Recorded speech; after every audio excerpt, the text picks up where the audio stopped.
Soy investigadora del Instituto Nacional de Bellas Artes y Literatura y me da muchísimo gusto, de verdad muchísimo placer de corazón tener a tanta gente interesada y poder compartir esta parte de nuestra historia.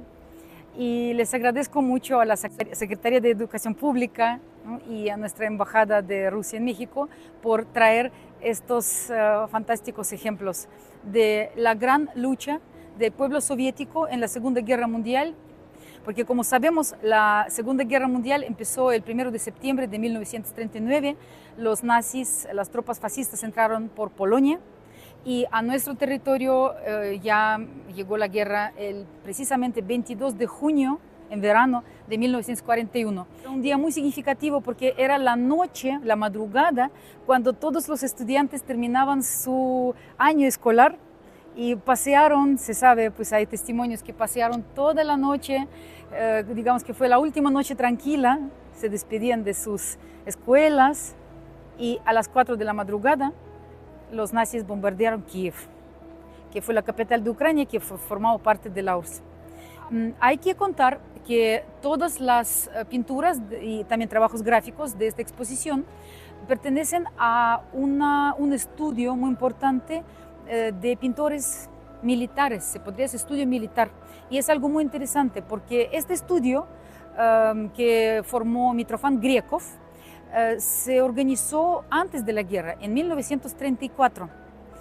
Y cuando llegó la guerra, estos pintores, que eran militares, participaron, así como había periodistas que estaban enfrente, ¿no?, mandando noticias. También esta gente tan heroica, digamos, hacía esos sketches o esas pinturas desde la primera línea del frente. Entonces es maravilloso, digo maravilloso en el sentido trágico, pero maravilloso este esfuerzo heroico de la gente, ¿no?, que a veces sacrificaba su vida. Entonces vamos a ver, algunos cuadros son justamente de la época de la guerra y datan de 1942, por ejemplo, ¿no?, justo estaban escritas, o en la batalla, o durante, o después de la batalla, cuando pues los pintores recordaban, ¿no?, lo sucedido.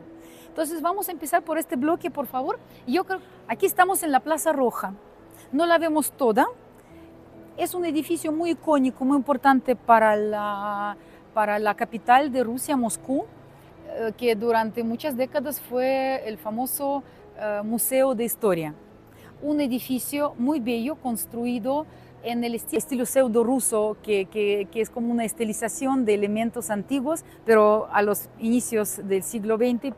Aquí, esta parte ya es Kremlin.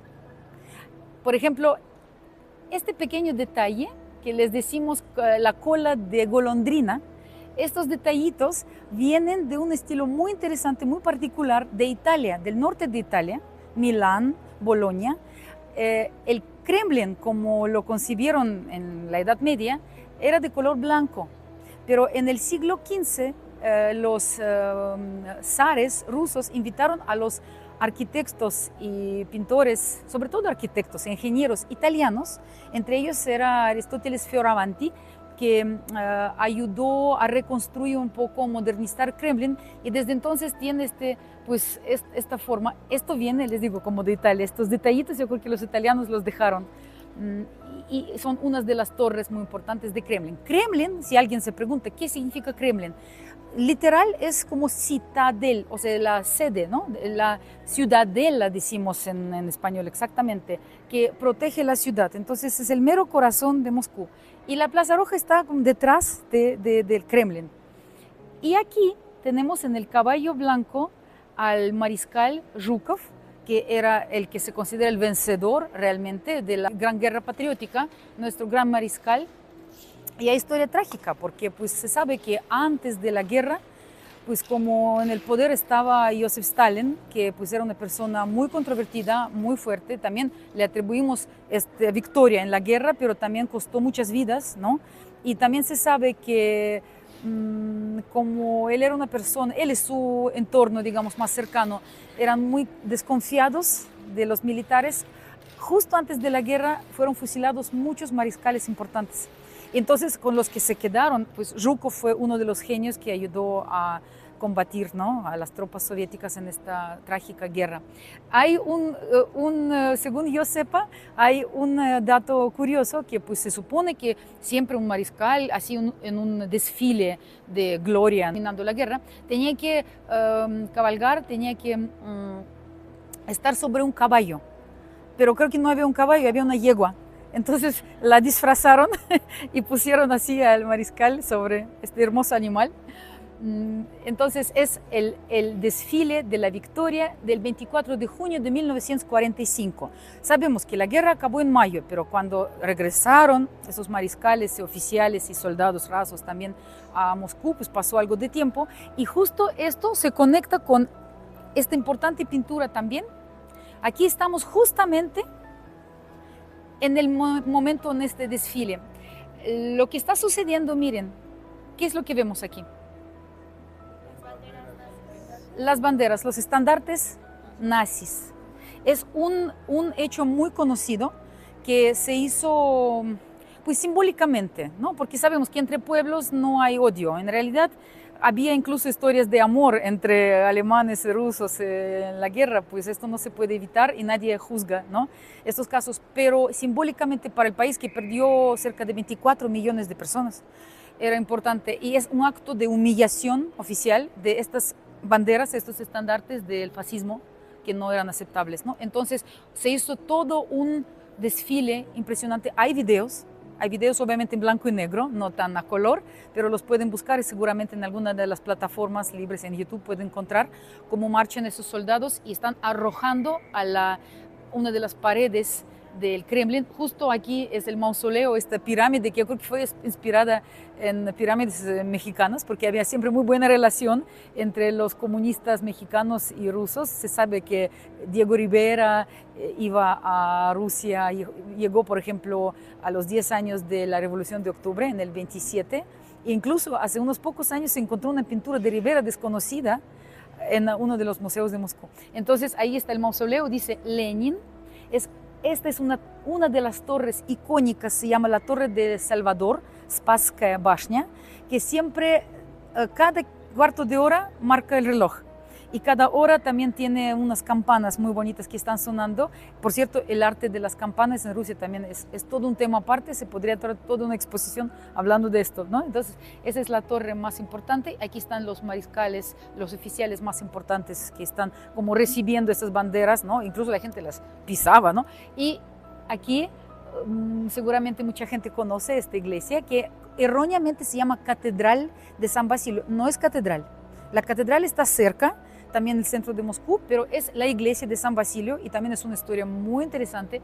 De verdad, yo que tantos años vivo aquí en México, cuando después de no estar varios años pisé la Plaza Roja y de repente me volteé y vi esta iglesia, es impresionante. Cuando se te olvida esta sensación, es impresionante. Si ustedes tienen chance de ir un día a Rusia, no lo pierdan. Construyeron en la época de Iván el Terrible, después de que tomara una ciudad tártara, Kazán, la incorporó a todavía no era imperio ruso, pero ya se estaba empezando a formar desde el siglo XIII, XIV, digamos, había esta idea de incorporar tierras alrededor de un centro.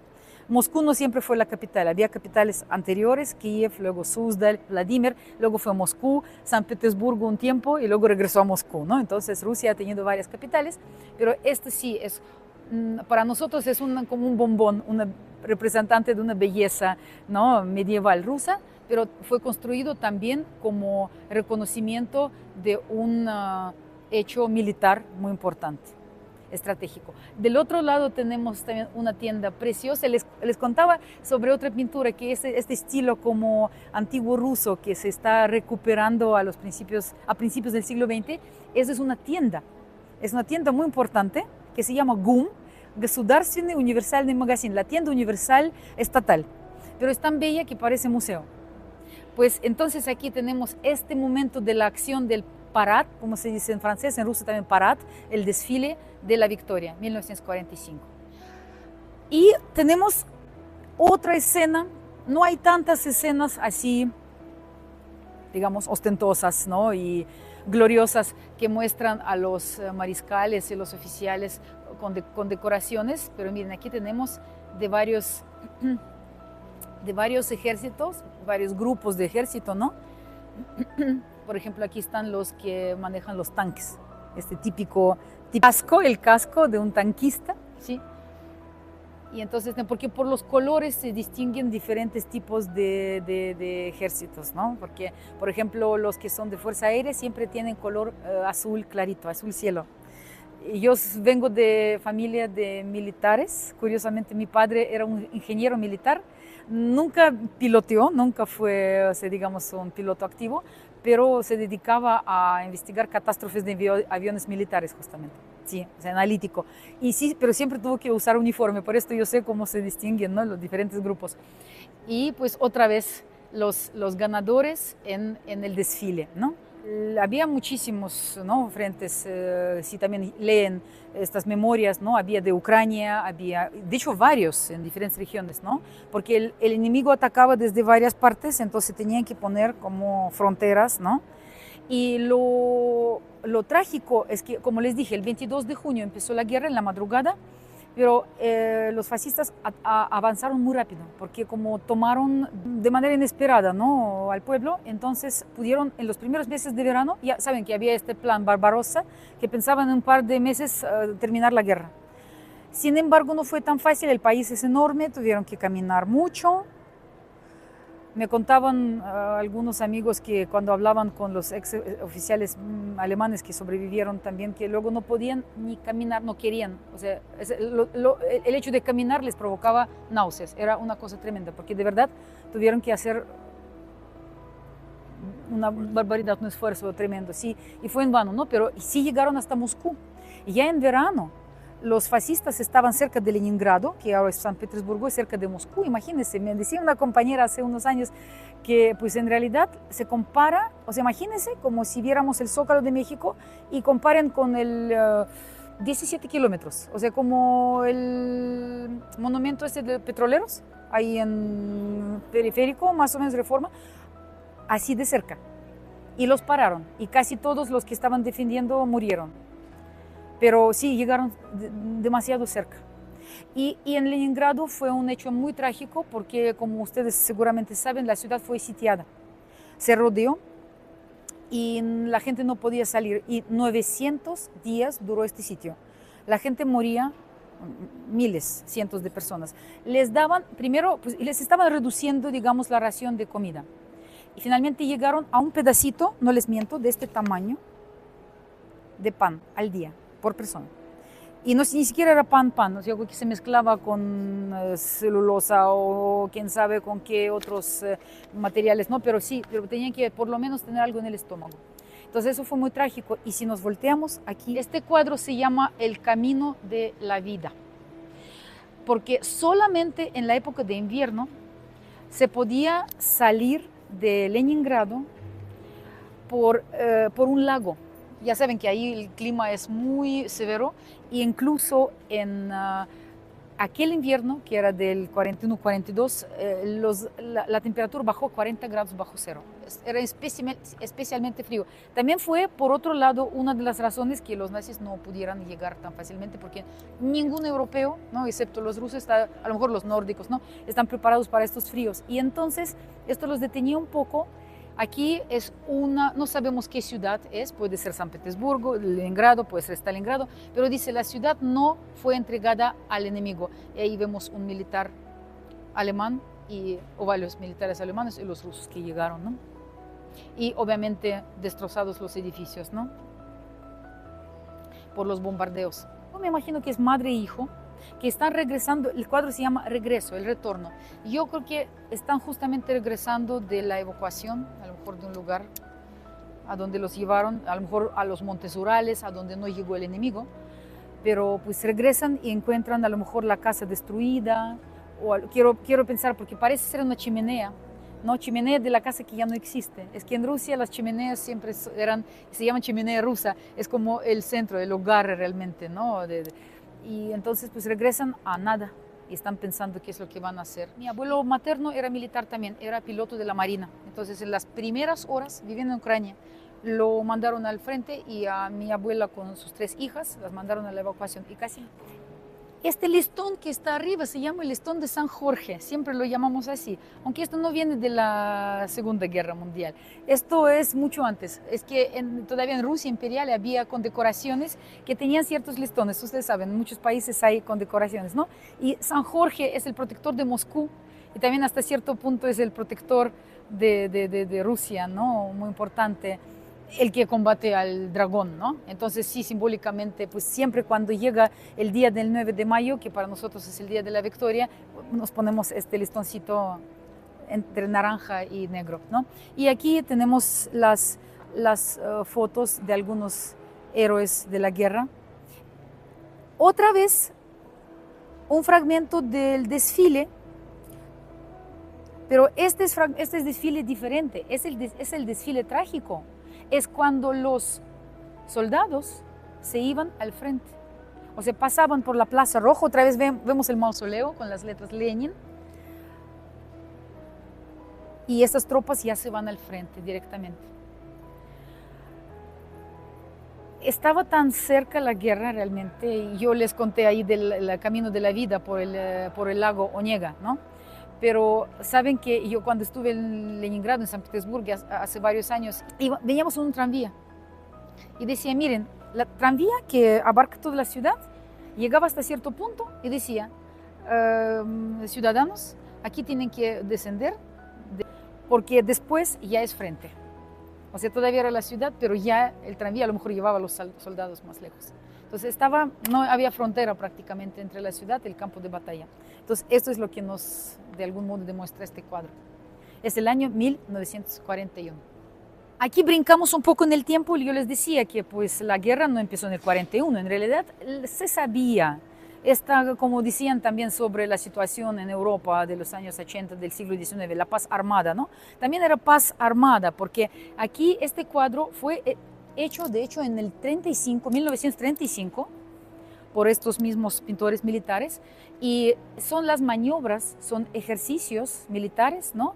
Del ejército de Kiev, era un batallón especial que están haciendo sus maniobras en el 35. Miren, otro lugar trágico, pero que al mismo tiempo fue el parteaguas, el que cambió el curso de toda la guerra, fue la batalla de Stalingrado. Y entonces esa es una de las vistas de la batalla de Stalingrado. Ahora se llama Volgogrado porque está en el río Volga, este enorme río. Y aquí tenemos un monumento que es súper famoso. Si ustedes ven algunos videos de la época de Stalingrado, devastado porque quedan solamente ruinas. Aquí lo entendemos muy bien, porque cuando nos ha tocado vivir los temblores, vemos este terror, ¿no? De otra manera, pero sí, ¿no? Esto era, o sea, llegaba una cosa tremenda, se caían los edificios, quedaban a veces solamente las paredes, y este monumento que son las niñas en un círculo jugando, te saca lágrimas, porque pues ya no quedaron ni las niñas, ni las casas, y sin embargo queda esto como un esqueleto de lo que quedaba, ¿no? Cuando el ejército ruso ya sacó a los nazis del país, después de varios años, ya fueron avanzando por Europa liberando a los pueblos, ¿no? Por ejemplo, Polonia, Hungría, había muchísimas frentes, ¿no? Y esta es la parte de Polonia, dice el Podvig связиста на реке Висле, el hecho heroico, ¿no? El heroísmo en el río Vístula. Esto es un ejemplo de lo que ahorita, ¿cómo llamaríamos este arte? Graffiti. Es el graffiti posguerra, ¿no? Nosotros vencimos. ¡Hurra! Мы победили, escribe el soldado ruso. Dice Berlín, 7 de mayo de 1945. Es un gran arte. Tiene elementos impresionistas, algunas son muy realistas. Y aquí yo comparo, pues miren esas caras, hasta con las pinturas holandesas del siglo XVI, XVII. O sea, esta inmediatez de las caras, de la emoción, ¿no? Las sonrisas, pues la verdad parece que fue una toma de una película, ¿no? Es algo simbólico, porque mire, se llama la primavera de la resurrección. Los que están echando semillas a la tierra, los que están orando, ¿no? Sí, es muy primavera en renacimiento, dijeron, pero yo lo traduzco así tal cual, ¿no? Literal, como dice el texto. dice el héroe de la URSS, general teniente Pilipenko Mikhail Korneyevich. Dice, llamo el fuego de la artillería hacia mí.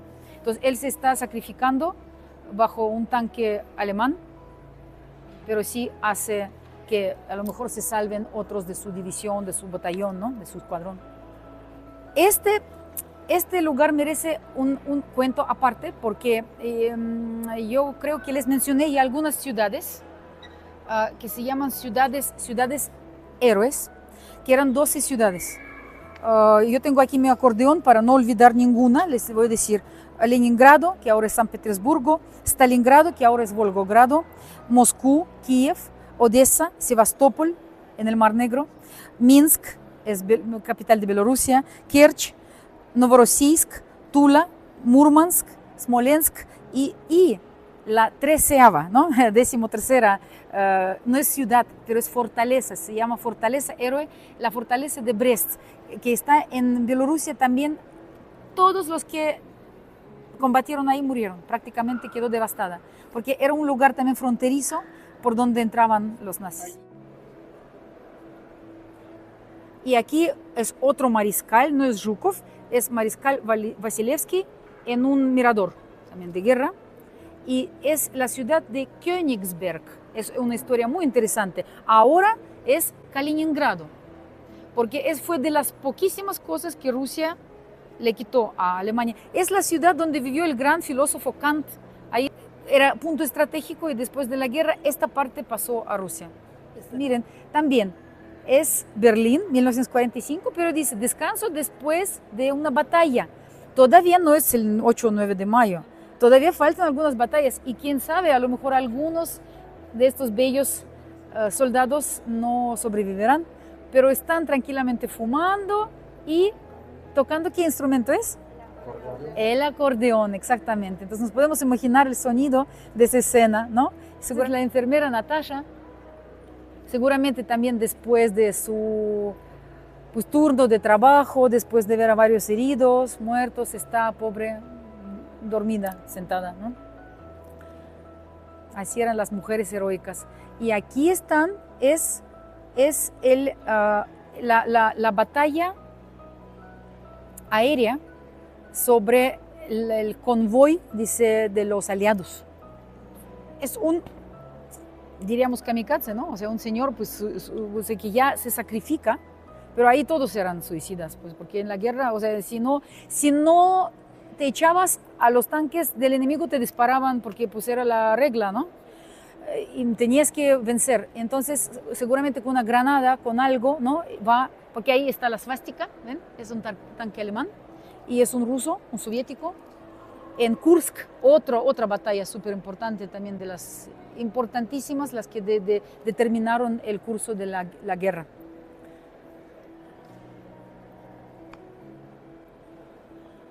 Otras batallas, porque las batallas hubo en el mar, en el aire, en la tierra, ¿no? En varios lugares. Entonces aquí tenemos la montaña, ¿no? También miren, marineros. Este es el uniforme típico, pues con las rayitas de marineros, ¿no? Entonces están en el monte Sapun. Estados Unidos, es de Gran Bretaña, el ruso, ¿no? Y francés, los aliados. Dice grandes ríos, enormes ríos, enormes. Y es otro río grande, no tan grande como Volga, pero enorme también, Dnieper, el que está en Ucrania. Batallas están cruzando, están tratando de cruzar con todos esos bombardeos. Ahí están los aviones, ¿no? De ambos lados, están cruzando Dnieper. Caballete tipo francés, ¿no? Que pues parece como una maleta, un maletín, ¿no? Con pinturas, con sus pinceles. Son los camaradas que estaban en un museo militar pintando después de una batalla.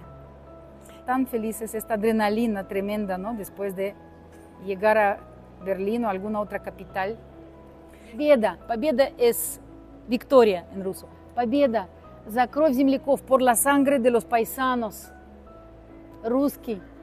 Победа в Pravda, o sea, la victoria es la verdad, ¿no? La verdad está en la victoria. De Shostakovich, el primer movimiento, este ciclo como de variaciones dentro de la forma sonata, donde avanzan los tanques, es justo esto es lo que estamos viendo. Aquí también vemos un apellido, nombre real. Él dice que es el sacrificio, ¿no? El heroísmo del Filchenkov, es el apellido del señor que está ahí, el militar que está defendiendo Sebastopol. Sebastopol, la ciudad en el Mar Negro. Hay muchísimos cuadros que están dedicados al Stalingrado. Como les decía, es la ciudad en ruinas, con el humo, ¿no? De los cañones que se explotan, ¿no?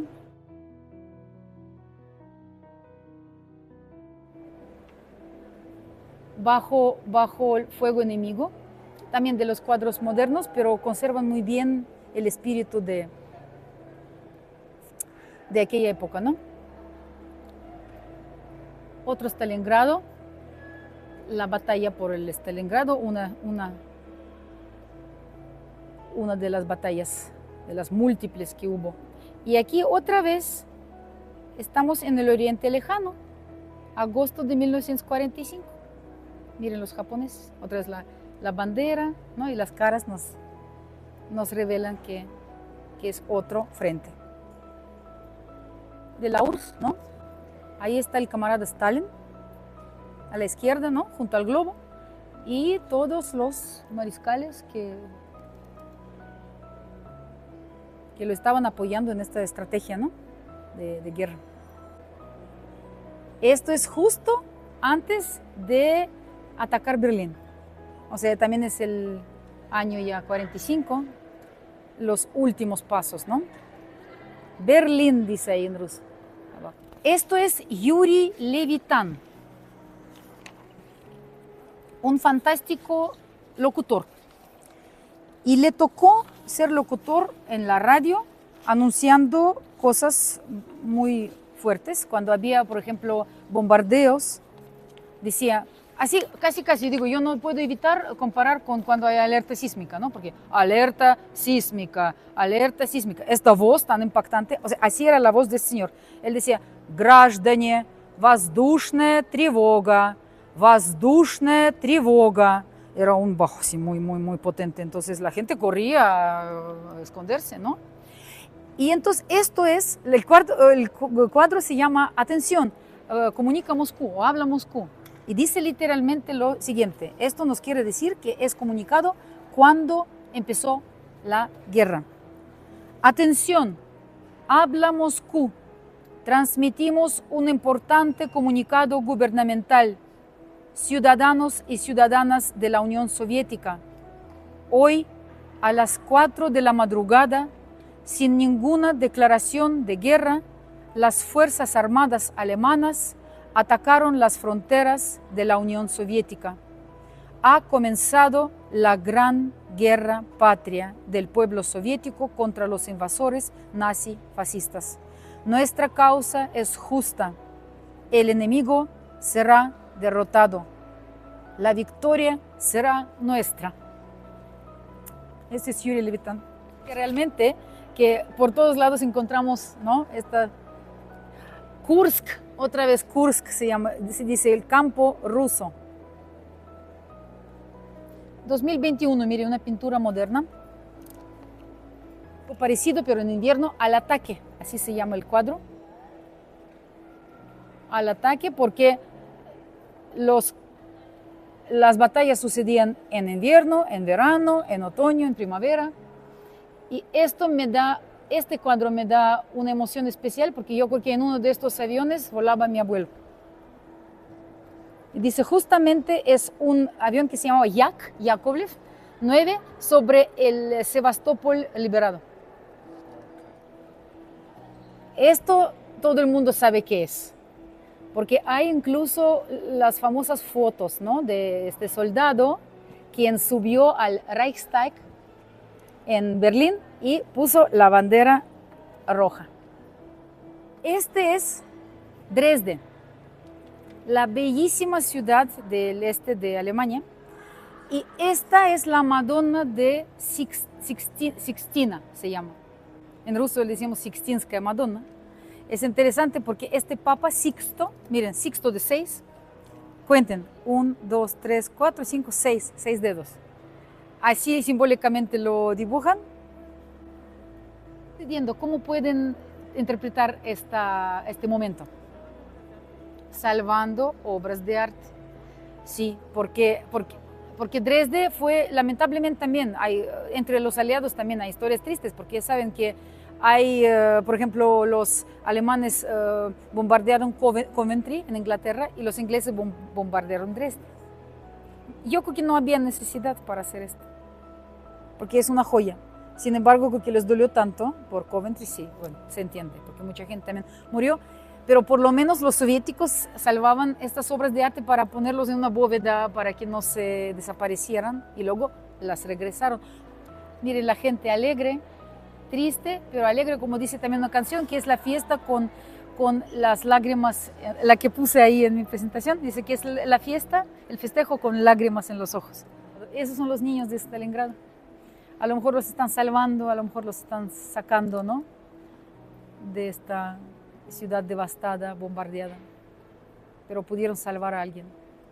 Y ponen, miren, aquí, yo creo que es la maletita con su muñequita, parece una muñequita mexicana, ¿no? Un poco. Dice Stalingrad, Улица Ленина, la calle de Lenin, o sea, como para recordar dónde vivían, aunque yo creo que no quedó en ninguna ciudad. Digamos un poco diferente es Tula, que está como a 4 horas de Moscú, 3-4 horas de Moscú, al sur. Tula, de Tula era el conde León Tolstoy, el que escribió La Guerra y la Paz, era de esa región. Y hay un dicho en Rusia muy bonito que dice, no hay que llegar a Tula con tu samovar. O sea, quiere decir que tú no puedes llegar a otro país, a otro lugar, llevando tus reglas. Tú tienes que llegar a adaptarte, porque en Tula se producen los samovares. Ellos, estos artesanos, desde hace siglos, pues por lo menos desde el siglo XVII, XVIII, están dedicándose a producir esos hermosos samovares que son como una especie de tetera enorme con chimenea dentro, donde se hierve el agua y encima, en esta partecita, otra teterita. Pero aquí la tetera con el té y aquí es solamente agua. Y luego se abre, se sirve como concentrado de té, se sirve tantito té, luego se abre, se baja el agua, se llena la tacita.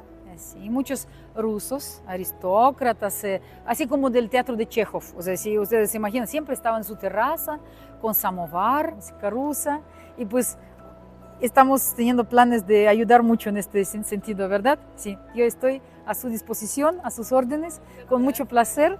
Se ve que estoy emocionada, si cuando me necesiten, por favor. Gobierno de México.